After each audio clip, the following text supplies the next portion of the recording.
Okay, so here we go. I'm gonna say the question so it can be easier for you to add it later.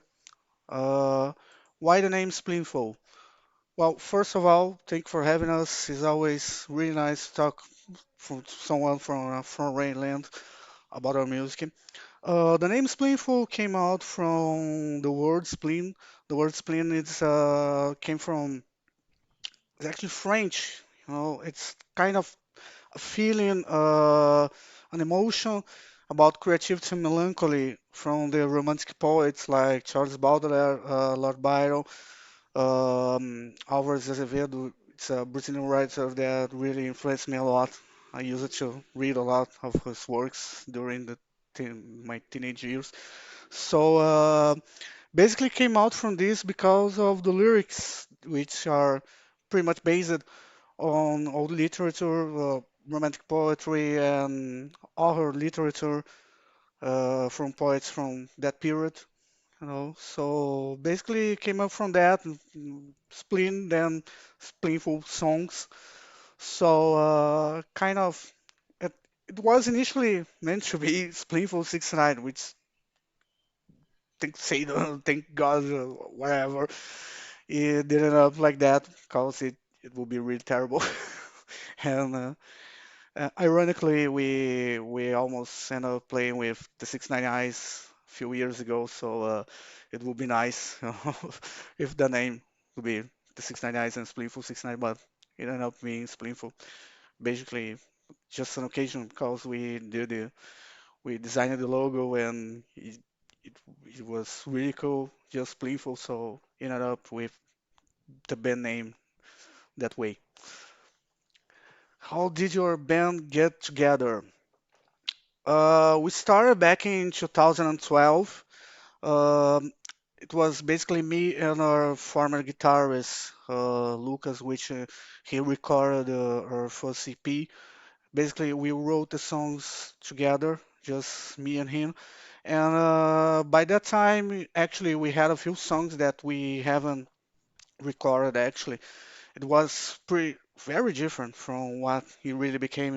It was meant to be some kind of avant-garde black metal, stuff like that. You know. Then things started to change and evolve to this more extreme black metal stuff. It was, I don't know, it was basically naturally came that way because we were starting to choose the songs for the first EP, and a few months before that, I met Bia, our female singer, and it was not meant to be a lot of female singing and everything else like it is nowadays.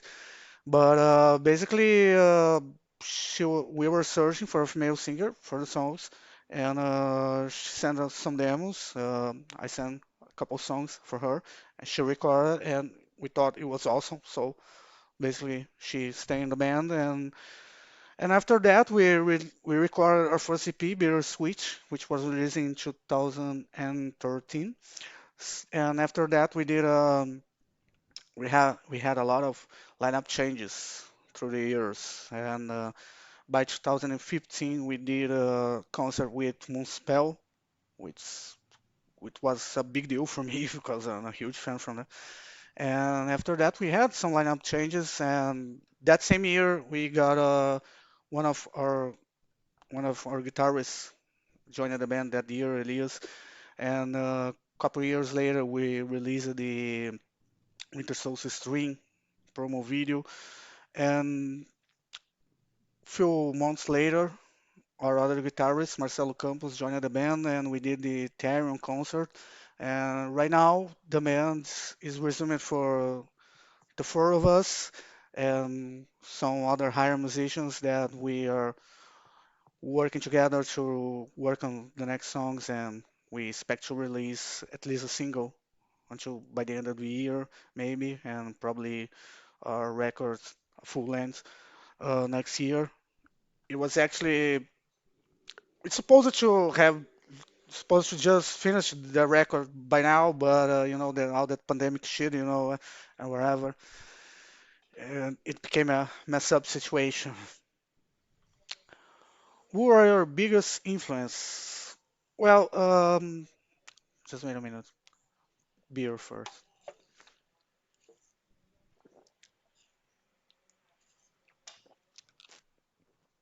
Wow, okay. What are your biggest influence? Well, I remember that when I started playing music, basically I had three bands that were my main influence. The first one was Cradle of Filth, I believe, was totally the first band that actually had got a huge impact on me that made me. I've seen them and I thought this is what I want to do. This is the kind of band that I want to play. This is the kind of band that I want to sing. And that was the first one actually. The second one, Moonspell. Moonspell, I'm a huge fan, and it was really a huge honor for me when I play with them. I have a barbecue with them. They are really nice people. They are really so fucking amazing. I spent hours and hours talking with Fernando and Mike about literature and movies. It was really awesome. And after that, the third band I would say that was a huge influence for me was Anorexia Nervosa, which is a French band. They play some symphonic black metal. Unfortunately, the band had split up many years ago, but they have two records that are a huge influence on me, which are New Obscurant Disorder and Redemption Process. They are really so fucking awesome. It's fucking chaotic black metal with symphonies, and it was a huge impact on me on that by that time. But of course, by over the years, this influence have changed a lot. Of course, I think it's natural for any musician. Um, and I listen to all kind of stuff, so I can say some gothic metal influence like Type O Negative, Paradise Lost.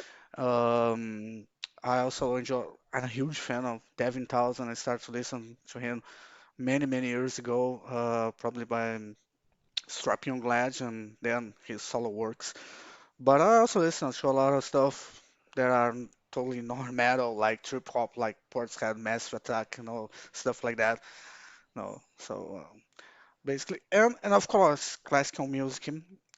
Classical music had a had a big role actually on my music development, cause I started to study music with a classical pianist, Artur Smith, which is a classical pianist from my hometown. And he's a fucking genius. That guy is truly amazing. He can play Wagner on piano with one fucking hand. The guy is really awesome. So and basically I have zero notion about music when I started to have lessons with him. And at some point, I actually can play. I don't know how to play any instruments, at least some basic from keyboards or something, but I can write sheets and whatever to any instruments, and basically it's how most of the songs from the band came out. I write most of them using softwares like Guitar Pro and stuff like that. So I sent to the guys, and everybody come up with their own ideas. So and classical music have had a big role on that, especially my my former my, my former teacher, which I said Artur. He basically shown up things to me like Chopin, Paganini, Rachmaninoff. Of course, Franz Liszt. We had on our first EP, we made this little adaptation from Liebstraum on the song Burlesque Liebstraum. So it was really awesome. So yeah, classical music definitely it's a huge influence. Uh, let's go to the next one.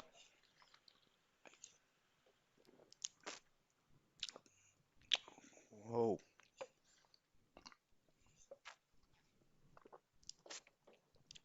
if you could tour with any band, who would it be and why?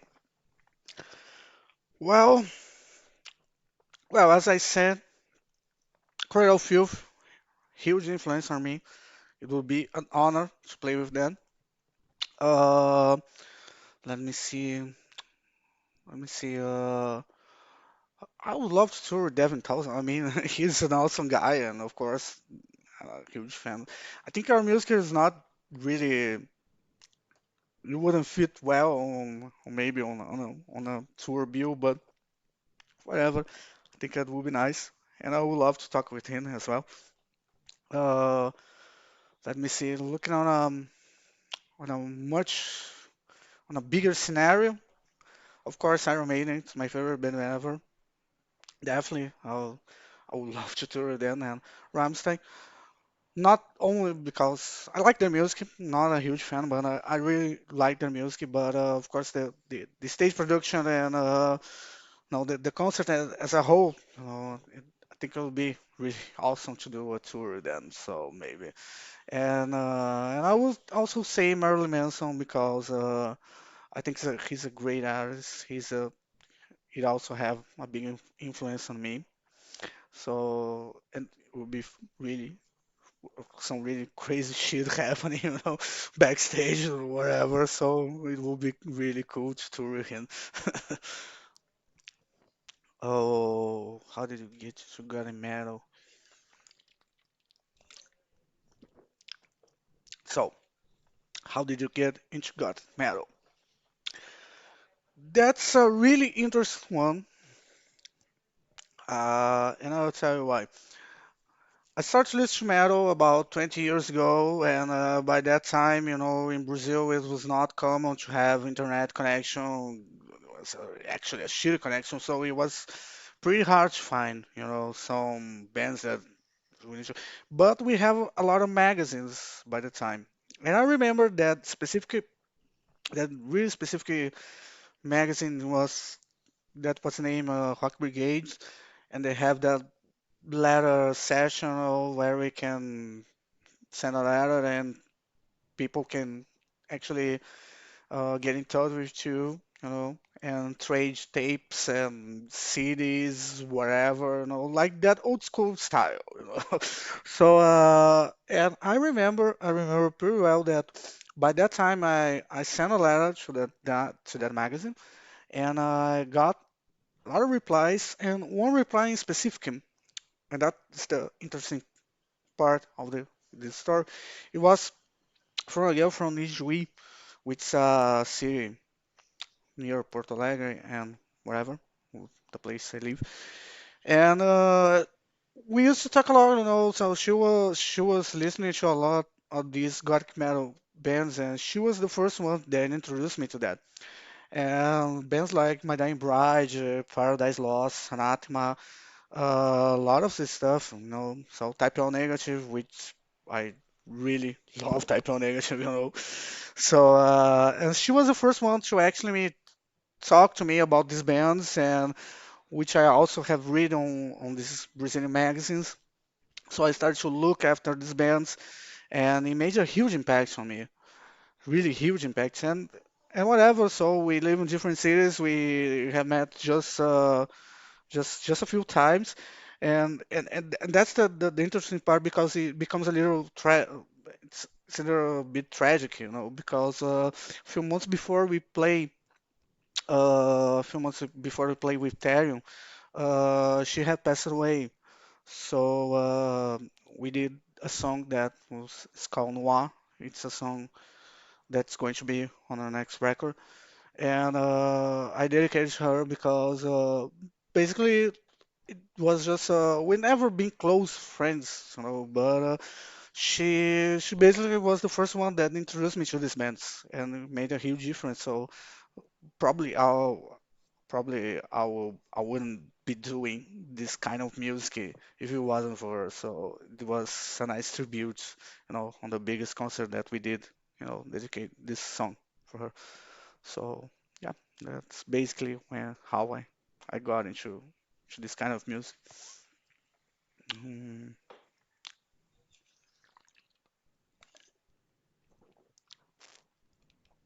Would you rather play large arenas or keep it small and intimate? To be honest, I don't know how to answer this one. Actually, because I think that both of these options have their own magic, you know. Uh, But of course, I think everybody that have a metal band, you start a band, thinking about you want to play these large arenas, you want to play. Forgive me about that. You want to play these big festivals, like Vakin, Hellfest, whatever. So of course, we love to play large arenas, and of course, our music have this how can I say this? All the theatricals, theatrical. I don't know how to explain, but we like to do different stuff, Like we did a few bigger concerts. We used to have some tribal dancing, stuff like that. We like to do that. We talk a lot. We have been talking a lot about how we're going to get back to playing live and have bigger productions. A few years ago, we decided that we wanted to do just concerts that will be really, I wouldn't say big, but concerts that will where we'll be able to do better stage production, bring something different because I think that we have all this theatrical style, theatrical side, so I think it wouldn't be fair for us, for our music, and also for our audience that will just come up on stage and play wherever. So I think it's really cool to bring something different, and we basically have shown that on our promo video from Winter Solstice Stream because we just don't want to do the traditional video from independent bands, you know, that they're just playing somewhere, some in the deserts or whatever on the forest, something like that, So we wanted to have something a bigger production, and we basically did that by ourselves. So it was really awesome. So yeah, and people have seen that we did something different, and basically that was always the our objective. So yeah, basically maybe I would prefer large arenas. I don't know. Yeah, but small audiences are also cool. Have played, of course. I think that every underground band have played to really small audience, and it was really cool. Our first concert, I really do remember. I have a great memory from our first concert when we played for a really small audience. It was a really fuck up place. Shit sounds. We were really screwed that night. We didn't did sound check. It was terrible, but the audience was really amazing, and it was that really small place. And when we play that song, Winter Solstice String, when we did that song, I asked the guys, all the audience, you're gonna do a wall of death, and it was really small place. It was really like hell was breaking loose right there. It was really awesome, and everybody was there was that one guy, falling on the stage with beer, giving me beer. It was really some really awesome, really so fucking awesome. So as I said, both of them have this magic. What was the first record we on?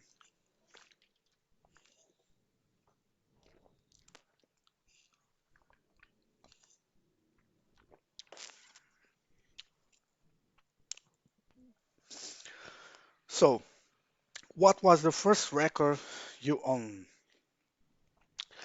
Well, when I was growing up, since I was a little kid, my dad used to have this record collection which had a lot of stuff from Queen, Kiss, Van Halen, AC/DC. So I grew up with that. So, but when I try to remember the first record, not, of course, let's forget that kind of stuff, like uh, like children records, like the Lion King soundtrack with the violin was my favorite song. But well, first. Seriously, I'm trying to remember that one. But I believe it was the greatest hits from Queen was actually the first band that I really became a huge fan, and I I think that it became a later influence on me, like that stuff, from mixing the rock music with opera and classical music, and it was, and I really do remember it was the greatest hits, the first one from the 70s, the songs from the 70s. So probably was that one. And I also remember that by that time, I think that was 1998, something like that. I remember I have this memory that going to the record store and buying Cycle Circles from Kiss. They were coming to play in Brazil by at that time, which ironically they came playing with Rammstein, and nobody in Brazil knew Rammstein at that time, And I remember watching by the TV because I was too young to go to a concert like that, and I was watching by the TV, and that it was we had that guy, he was on fire on the television and playing that German music, So it was really cool to watch that. And I remember Kiss playing after that. So it was the Second Circle tour, uh, and it was really awesome. Kiss and Queen made this was a huge influence on me. On the early years, when I started to listen to that kind of music, and then after that it came Iron Maiden, and that's a whole another story. So that was when I really got into metal. It was stuff like Iron Maiden, Judas Priest, Angra, which is probably one of the biggest bands here we have in Brazil. So it was, and I started to listen when with the records that they did with Andre Matos. Which is also a huge influence on me. I I had the opportunity to see a concert where which he did the Angels Cry record in its entirely, and it was really awesome. That was a couple of years before he passed away. It was really so fucking awesome. That guy, he was amazing. He was amazing. Was one of the best frontmen ever. So, and it was one of the first records also that I brought. I really do remember that was then after that, after the Psycho Circus from Kiss, was some Iron Maiden records. I don't remember the first Iron Maiden record that I brought, but I do remember the first Angra record that I brought was Angels Cry. So, and basically, and it ended up that all of these bands, was huge influence on me to this day. Uh, I mean, my band had a totally different music from them. But of course, I think that on the subconscious, we have this influence from them. Okay, so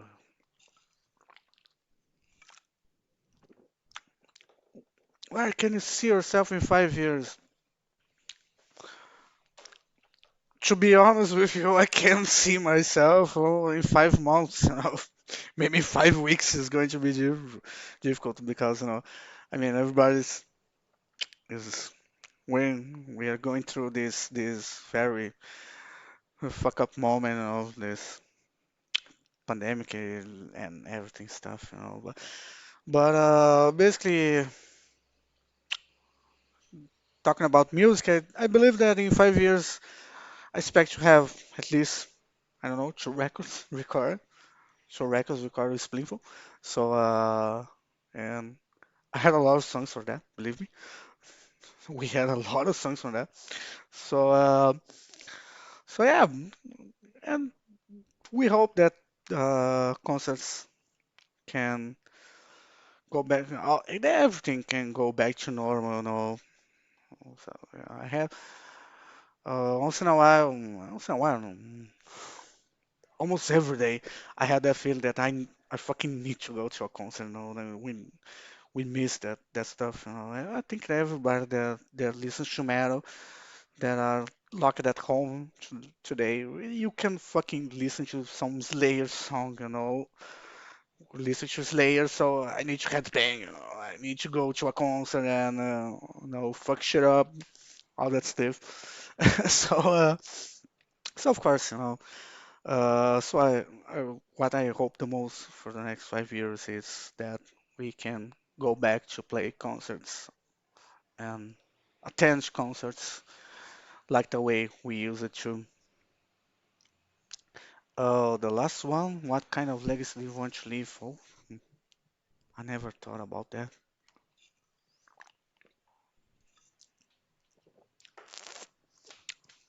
What kind of legacy do you want to leave? Honestly, don't actually know. Maybe that I never, I never decided to play music to think that oh, I need to have some brilliant stuff that we can play everywhere in the world or wherever, you know. So I always had that kind of attitude that I want to play music to just express myself, to uh to let it out, all the bad things, you know, all the frustrations of the world, my artistic vision, uh, the way I see the world, you know, that's the kind of stuff that I try to put in the lyrics. I said before that my first EP it's much more based on literature and stuff like that, but but I do believe that the the the the new songs are much going much more on the way that we try to do with psychology. We try to talk about psychology and the inner self problems. You know, we're not talking about not only telling a story, but telling the story where we can, we can see yourself on these stories. So I think that maybe it's the legacy that I want to leave. You know, not thinking about, oh, I want most people as possible to listen to our music. No, that was not, that was never the main goal. That was never the main goal. But at least have people that listen to the songs and they see themselves through the songs. You know, we have a good fan base, over here. Especially in our hometown in Porto Alegre, we have a really strong fan base. And it's really awesome. That it's something that it worth more than everything. More than anything you can do. When you're playing that songs on stage and you see people on the front row and they're singing all the lyrics that have I have done, that have wrote, they're putting their hearts on this, so they are singing every fucking lyric, and I think this is really awesome. It's worth more than everything. That's where everything makes sense, because we here in Brazil, it's a really fuck up country to play heavy metal. We had a lot of struggles to do that. So when you see the feedback from the audience, it's the best thing you can get. So that's probably the legacy that I want to leave. And it's not going. I I don't need to be a big legacy where l- legions of people are enjoying that one and listening to this and identifying this. But at least if a few people think that it can make a difference on them, then it's fine. It's okay. That's how we want. So I guess it was that. Once again, thanks for having us, and I hope you can play someday in your country. And that's it. Thank you very much.